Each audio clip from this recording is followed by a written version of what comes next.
एक अंधकारमय और भव्य किला एक ऊंचे पथरीले पहाड़ की चोटी पर खड़ा है, जिसके चारों ओर नुकीले पत्थर और डरावनी परछाइयां फैली हुई हैं।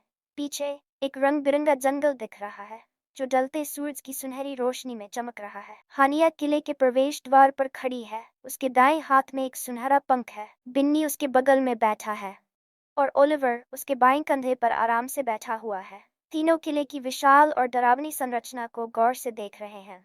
हानिया ने सुनहरे पंख को इतनी मजबूती से पकड़ा हुआ है कि उसकी उंगलियों की पोरें हल्की सफेद पड़ गई हैं। हानिया की आंखों से किले के ऊंचे काले दरवाजों की ओर देखने का नजरिया, दरवाजों पर बनी जटिल नक्काशी और उनके चारों ओर फैली डरावनी परछाइयां माहौल को और अधिक भयानक बना रही हैं। किले के अंदर एक विशाल सीढ़ियों के ऊपर एक दुष्ट जादूगर खड़ा है।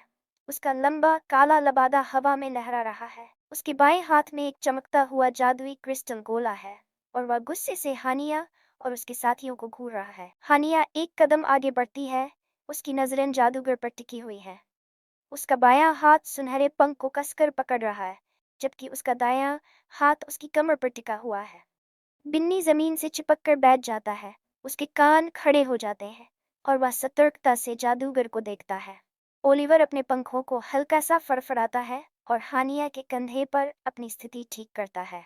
उसकी चमकती पीली आंखें जादूगर पर जमी हुई हैं। जादूगर के हाथ में मौजूद चमकता हुआ गोला एक गहरे रहस्यमयी ऊर्जा से धड़कने लगता है। उसकी सतह पर बैंगनी रंग की बिजली जैसी लहरें दौड़ने लगती। हानिया सुनहरे पंख को ऊपर उठाती है, जिसकी चमक किले के अंधेरे माहौल को रोशन कर देती है। बिन्नी हवा में ऊंची छलांग लगाता है और उस जादुई क्रिस्टल को हानिया की ओर उछालता है, जिसे उन्होंने पहले हासिल किया था। क्रिस्टल हवा में घूमता हुआ हानिया की ओर बढ़ता है और उसकी सतह पर रंग बिरंगी रोशनी झिलमिलाने लगती है। हानिया फुर्ती से अपने बाएं हाथ से क्रिस्टल को पकड़ लेती है। उसकी आंखों में एक अटूट संकल्प छलक रहा है और उसका पूरा ध्यान जादूगर पर है। दुष्ट जादूगर एक जबरदस्त काली ऊर्जा की लहर हानिया और उसके साथियों की ओर छोड़ता है। बैंगनी रोशनी की घुमावदार लपटें हवा में लहराने लगती हैं। हानिया सुनहरे पंख और क्रिस्टल को एक साथ उठाती है, जिससे एक तेज चमकती हुई डाल बन जाती है। ये डाल जादूगर के हमले को रोक देती है। ओलिवर हानिया के कंधे से उड़ता है। उसकी मजबूत चोंच में एक इंद्रधनुषी फूल है। वह सीधे जादूगर की ओर तेजी से बढ़ता है। इंद्रधनुषी फूल जगमगाने लगता है और जैसे ही ओलिवर उसे हवा में छोड़ता है, उसकी पंखुड़ियां रंगीन रोशनी से चमक उठती है। फूल जादूगर के पैरों के पास गिरता है और एक चमकदार विस्फोट में फूट जाता है, जिससे चारों ओर प्रकाश की लहरें फैलने लगती है और उसकी काली ऊर्जा खत्म होने लगती है। जादूगर पीछे हटता है। उसके चेहरे पर क्रोध से भय झलकने लगता है। किले के अंदर रंग बिरंगी रोशनी फैलने लगती है।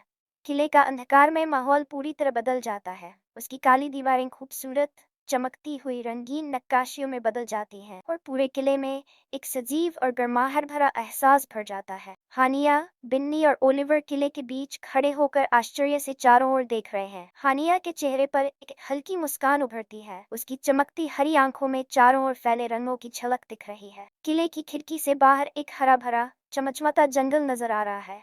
पेड़ सुनहरे, नीले और हरे रंगों में दमक रहे हैं और डूबता सूरज उनकी सुंदरता को और बढ़ा रहा है। हानिया घुटनों के बल बैठकर बिन्नी के सिर पर प्यार से हाथ रखती है।